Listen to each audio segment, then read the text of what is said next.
একটি গ্রামকে আদর্শ গ্রাম হিসেবে গড়ে তুলতে শুধু সরকারি উদ্যোগে যথেষ্ট নয়, প্রয়োজন হয় কিছু বড় মনের মানুষের। আমাদের সৌভাগ্য যে আমাদের গ্রামে এমন দুজন মহান ও দানশীল ব্যক্তিত্ব জন্মেছিলেন, যারা নিজেদের জীবন বিলিয়ে দিয়েছেন গ্রামের মানুষের কল্যাণে। তারা হলেন আমাদের শ্রদ্ধেয় ইয়াকুব আলী ভূঁইয়া সাহেব এবং শামসুল হক সাহেব। আজ তারা আমাদের মাঝে নেই, কিন্তু রেখে গেছেন তাদের অসংখ্য কীর্তি। চলুন আজ আপনাদের ঘুরিয়ে দেখাবো এই দুই মহৎ মানুষের অবদান এবং তাদের গড়ে তোলা প্রতিষ্ঠানগুলো। শুরুতেই বলতে হয় জনাব ইয়াকুব আলী ভূঁইয়া সাহেবের কথা। তিনি ছিলেন দূরদর্শী এবং শিক্ষানুরাগী। তাই তিনি গ্রামের মানুষের জন্য গড়ে গিয়েছেন বিভিন্ন প্রতিষ্ঠান, স্কুল, ঈদগাহ, মসজিদ, এমনকি বিভিন্ন গ্রামেও তার প্রতিষ্ঠিত স্কুল মাদ্রাসাও আছে। শিক্ষাই নয়, গ্রামের মানুষের ধর্মীয় ও সামাজিক সুফলের জন্য তিনি প্রতিষ্ঠা করে গেছেন মসজিদ, ঈদগাহ, কবরস্থান, এমনকি আরো অনেক প্রতিষ্ঠান। তার এই অবদান আমাদের গ্রামের কয়েক প্রজন্মকে আলোর পথ দেখাচ্ছে। ইয়াকুব আলী ভূঁইয়া সাহেবের মতোই আমাদের গ্রামের আরেকজন দেবদূত ছিলেন জনাব শামসুল হক সাহেব। তার সমাজ সেবামূলক কাজ ও দানশীলতার কথা এই অঞ্চলের মানুষের মুখে মুখে ঘুরে। গ্রামের মানুষের চিকিৎসা, স্বাস্থ্য, যোগাযোগ, শিক্ষা ব্যবস্থার উন্নয়নে তিনি অকাতরে দান করে গেছেন। মরহুম শামসুল হক সাহেবের রেখে যাওয়া প্রতিষ্ঠানসমূহের মধ্যে আছে শামসুল হক কলেজ 1988 সাল, বেগম জাহানারা হক ডিগ্রি কলেজ 1991 সাল, বেগম জাহানারা হক বালিকা উচ্চ বিদ্যালয় 1993 সাল, হায়দ্রাবাদ মাসুম বিল্লাল মেমোরিয়াল দাখিল মাদ্রাসা 1989 সাল, হায়দ্রাবাদ আইডিয়াল কিন্ডারগার্টেন 1995 সাল, সাইমা হক মেমোরিয়াল হাফিজিয়া মাদ্রাসা ও এতিমখানা, শামসুল হক কলেজ, জামে মসজিদ, আলহাস শামসুল হক অ্যান্ড মিসেস হক হাসপাতাল, শামসুল হক কনভেনশন অ্যান্ড কমিউনিটি সেন্টার, যেটি 2017 সালে নির্মিত হয়েছিল। তিনি শুধু শিক্ষাক্ষেত্রে নয়, জীবদ্দশায় এলাকার বিভিন্ন সামাজিক কর্মকাণ্ডে ব্যাপক ভূমিকা রাখেন, যেমন গৃহহীনকে ঘর তৈরি ও সুপেয় পানির ব্যবস্থা, দরিদ্র পিতার কন্যাকে বিয়ে, এতিম ও অসহায়দের অর্থ, খাবার এবং বস্ত্রহীনদের বস্ত্র দিয়েও সহায়তা করেন তিনি।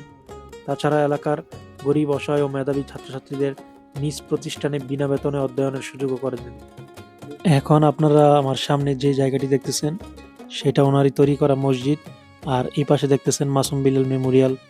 এখান থেকে অসংখ্য ছাত্রছাত্রী দাখিল পাশ করে বের হয়েছে। আর এই যে সামনের যেই টিন শেড ঘরটি দেখতেছেন সেটি হলো হোস্টেল, কলেজের হোস্টেল। আমি এই হোস্টেলে থেকেই পড়ালেখা করেছি। আর এই ডান পাশে যেটা দেখতেছেন সেটা হচ্ছে মেমোরিয়াল মাদ্রাসা। আর এখানে আগে ছিল পুকুর। এই পুকুর ঘাটে আমরা বসে একটা সময় অনেক আড্ডা দিয়েছি। আমাদের বন্ধু বান্ধবরা মিলে অনেক আড্ডা দিতাম এই পুকুর ঘাটে বসে। তো আজকে সেটা ভরাট করে ফেলেছে। এখন আপনারা আমার সামনে যেই বিল্ডিংটি দেখতেছেন সেই সাদা ভবনটি হচ্ছে বেগম জাহানারা হক ডিগ্রি কলেজ।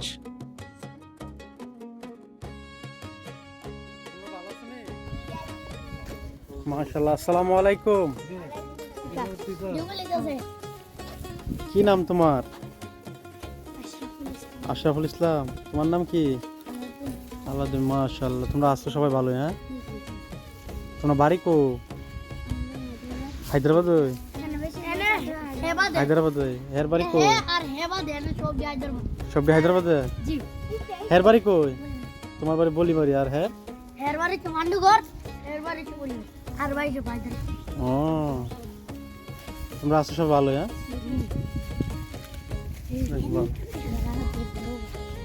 চিনো তুমি আমার? চিনো তুমি? চিনো আমারে? রাহাত রে চিনো? জি মাশাআল্লাহ। কেডা ইদিসকার ছেলে তুমি কি? সাইমা হক মেমোরিয়াল হাফিজিয়া এতিমখানা, হায়দ্রাবাদ বাঙ্গারবাজার থানা মারানা। আসসালামু আলাইকুম। এটা মাদ্রাসা, আর এই যে এটা হচ্ছে আমাদের মেমোরিয়াল হাফিজিয়া এতিমখানা।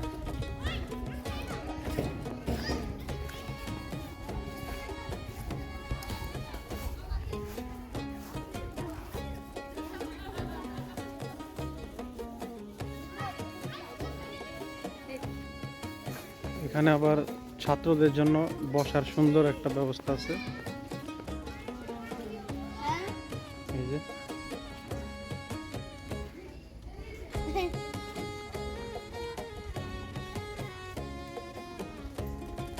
সালাম দাও। সালাম। হ্যাঁ, ওয়ালাইকুম আসসালাম। এই যে এটা আমাদের গ্রামের নতুন আর একটা প্রতিষ্ঠান, উন্মুক্ত বিশ্ববিদ্যালয়। ওইটার পাশে যেটা আগেরটা পুরানটা, এটা হয়েছে ডিগ্রি কলেজ। এই যে ডিগ্রি কলেজের মাঠ, মাদ্রাসা, হোস্টেল, মসজিদ। একটু দূর থেকে দেখাইলে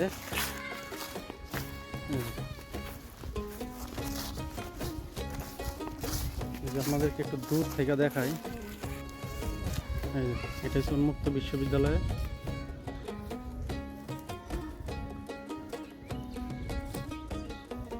বেগম জাহানারা হক ডিগ্রি কলেজ বাংলাদেশের একটি অন্যতম শিক্ষা প্রতিষ্ঠান। আর ওইটা হচ্ছে আমাদের কলেজটি মূলত হায়দ্রাবাদ বেগম স্নাতক জাহানারা হক পর্যায়ের ডিগ্রি শিক্ষার কলেজ। জন্য পরিচিত। এখানে জাতীয় বিশ্ববিদ্যালয়, ন্যাশনাল ইউনিভার্সিটির অধীনে 3 বছর মেয়াদী স্নাতক পাস বা ডিগ্রি কোর্স চালু রয়েছে। শিক্ষার্থীদের পড়াশোনার জন্য রয়েছে অভিজ্ঞ শিক্ষক মণ্ডলী, সুপরিসর ক্লাসরুম, বিজ্ঞানাগার, ল্যাব এবং লাইব্রেরি সুবিধা। পড়ালেখার পাশাপাশি শিক্ষার্থীদের মানসিক বিকাশের জন্য বিভিন্ন সহশিক্ষা কার্যক্রম ও সাংস্কৃতিক অনুষ্ঠানের আয়োজন করা হয়। বন্ধুরা, এখন আপনারা যেই সবুজের সমারোহে যেই মাঠটি দেখতে পাচ্ছেন, সেটি কিন্তু আমাদের সময়ে মাঠ ছিল না, একটি বিশাল আকারের পুকুর ছিল। এই পুকুরে অনেক স্মৃতি আছে, অনেক গোসল করেছি, অনেক সাঁতার কেটেছি। সত্যিকার অর্থেই নিজের গ্রামের প্রতি একটা আলাদা একটা নারীর টান থাকে। তাই তো অনেক বছর পর দেশে আসার পর ভাই বেড়াদারকে নিয়ে চলে এসেছি। এই যে চাচাতো ভাই, এই যে আমরা 3 ভাই চলে এসেছি এই আমাদের অতীতের স্মৃতিগুলো দেখতে। তো বন্ধুরা, এখন আমি যে জায়গাটিতে আসছি সেটি হচ্ছে শামসুল হক কলেজ। মানে আমি যেই কলেজ থেকে পাশ করেছি, এইচএসসি পাশ করেছি 2011 সালে, সেইটি আমার কলেজ। এই কলেজেও আমার অনেক স্মৃতি আছে।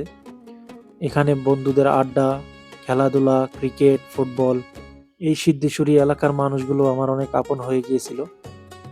তারাও আমাকে অনেক আপন করে নিয়েছে। আমাদের গ্রামের কিন্তু 2টা অংশ, একটা বাদামতলী, একটা সিদ্ধেশ্বরী। তো আমি এই সিদ্ধেশ্বরীতে প্রায় হোস্টেলে থাকার বাবদ আমি এখানে 2 বছর স্টে করেছিলাম। আমার কলেজ লাইফের এই 2 বছর এখানেই কেটেছে। আমি হোস্টেলে থাকতাম। এই যে এখানেও হোস্টেলের একটা একাংশ ছিল, তার বাকিটা ছিল ওই যে আপনাদেরকে দেখাইছিলাম ডিগ্রি কলেজের সাথে। এইটাই আমাদের সেই কলেজ, শামসুল হক কলেজ। এই কলেজটিও কিন্তু মরহুম শামসুল হক সাহেবের তৈরি করা। এই প্রতিষ্ঠানের মালিকও কিন্তু তিনি। এছাড়া এই কলেজের নিচতলায় কিন্তু কিন্ডারগার্টেন স্কুলও আছে। এখানে আমি যখন কলেজে পড়তাম, আমার ভাই বোনও এই কলেজে এখানে পড়ালেখা করতো। তখন অবাক করা বিষয় হচ্ছে, যেখানে অন্যান্য গ্রামে একটি মাঠ থাকা খুবই দুরূহ বিষয়, সেখানে আমাদের গ্রামে একটি হাই স্কুল মাঠ, একটি কলেজ মাঠ এবং আরেকটি ডিগ্রি কলেজ মাঠ আছে এবং ছোট ছোট অসংখ্য মাঠ আছে, যার কারণে আমাদের গ্রামের ছেলেমেয়েরা খেলাধুলাতে খুবই পারদর্শী হয়ে থাকে। বন্ধুরা, আমাদের এই হাই স্কুল মাঠ আর এই কলেজ মাঠ, দুটি মাঠেই কিন্তু প্রতি বছর বিভিন্ন ধরনের টুর্নামেন্ট খেলা অনুষ্ঠিত হয়। যেমন ক্রিকেট, ফুটবল, এই দুটি জনপ্রিয় খেলা অনুষ্ঠিত হয়ে থাকে এবং টুর্নামেন্ট ছাড়া হয় আশেপাশের বিভিন্ন উপজেলা থেকে, গ্রাম থেকে এখানে খেলতে আসে। তো বন্ধুরা, এখন আপনারা সামনে যেই ভবনটি দেখতেছেন সেটি হচ্ছে বেগম জাহানারা হক বালিকা উচ্চ বিদ্যালয়। এখানেও দেখেন একটি বিশাল বড় মাঠ আছে। এটাও একটা সময় পুকুর ছিল, তো এখন এটা মাঠ বানিয়ে ফেলছে ভরাট করে। তো আশ্চর্যের বিষয় হচ্ছে কোনটা জানেন? সেটা হচ্ছে একই গ্রামে একই স্থানে পাশাপাশি কতগুলো প্রতিষ্ঠান আপনারা দেখতে পাচ্ছেন। Girls school, college, degree college, কারিগরি কলেজ, মাদ্রাসা, তারপরে হাফিজিয়া মাদ্রাসা ও এতিমখানা, সবগুলো প্রতিষ্ঠান কিন্তু একই স্থানে এবং পাশাপাশি। আমার মনে হয় না আর কোনো গ্রামে এতগুলো প্রতিষ্ঠান একসাথে দেখা যায়।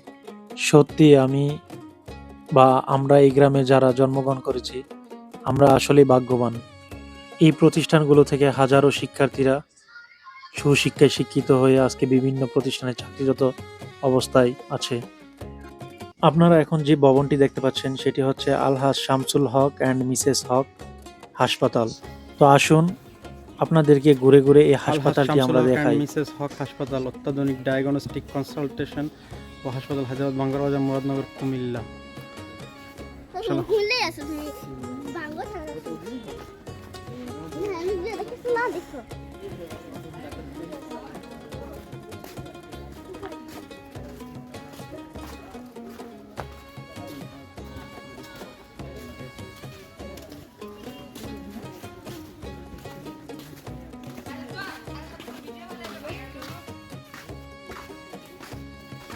সামনের যে দুইতলা ভবনটি দেখতেছেন সেটি কিন্তু আলহাজ শামসুল হক সাহেবের ভবন বা ওনার বাড়ির ভিটা। শহর থেকে বাড়িতে আসলে আগে তিনি এই বাড়িতেই থাকতেন। আর এখন আমরা দেখতে পাচ্ছি বাড়ির সামনে একটি অ্যাম্বুলেন্স রাখা আছে। সার্বক্ষণিক রোগীদের সার্বক্ষণিক যাতায়াত সুবিধা দেওয়ার জন্য অ্যাম্বুলেন্সটি এখানে রাখা আছে। আর এটি আর একটি পুকুর ঘাট। এখানেও আমরা একটা সময় বসে আড্ডা দিতাম, গল্প করতাম, কথা বলতাম। আজ এগুলো সবই স্মৃতি হয়ে আছে। তো বন্ধুরা, আমাদের এই গ্রামটি কেমন লাগলো আমাদেরকে কমেন্ট করে জানাবেন।